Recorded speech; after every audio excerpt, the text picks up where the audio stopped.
When I was in my final year of elementary school, a phrase I heard over and over was this: when you cross the parking lot. On the other side of the parking lot was the junior high school.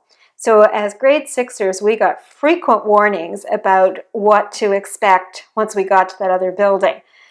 I can still hear the teachers saying things like, when you cross the parking lot, you'll have to change classrooms, you'll have a different teacher for every subject, you'll have a locker, you'll have more homework, and so on and so on. Those warnings come back to me when I think about what it takes to travel from the academy to the world of business. It's a big parking lot to cross. So how do you cross it successfully without making too many gaffes? Well, the place to start is your mindset. 3 mental shifts can really help with the transition.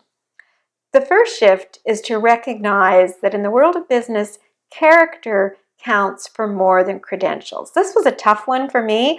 I really was used to thinking of myself as the diploma on the wall that I'd spent almost 10 years earning.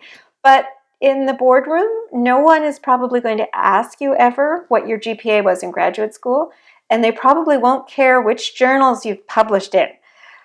What does matter is your ability to establish trust. Now, your diploma, those letters after your name, that's part of building trust, but it's about this much. It's really, in the end, not about who you are on paper. It's about how you show up and how you show your potential to help other people achieve their goals. Now, the second shift I've learned is to become a listener rather than a presenter. As a graduate student or as a professor or as a teaching assistant maybe, you've honed your presentation skills. That's what you've been practicing in the classroom and at conferences. But in the business world, what you really need are conversation skills, especially the ability to practice deep listening. Because it's only by paying really close attention to what other people are saying that you'll be able to learn and to build relationships and to sell. So let's talk about that really uncomfortable word, sell. The third shift is to acknowledge that you are and always have been a salesperson.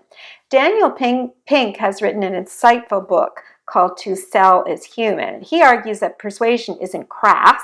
It's fundamental to the way human beings communicate and cooperate. That may seem a little uncomfortable, but in the academy, you have actually become an expert at positioning and selling because you've been selling ideas.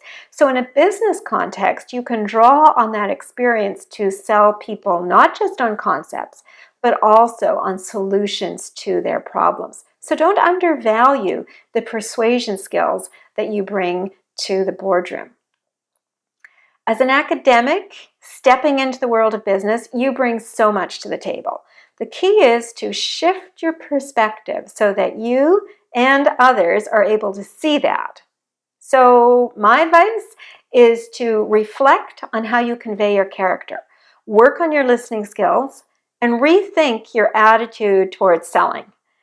These mental adjustments will give you much of what you need to expand your horizons and cross that big parking lot that's standing between you and your aspirations.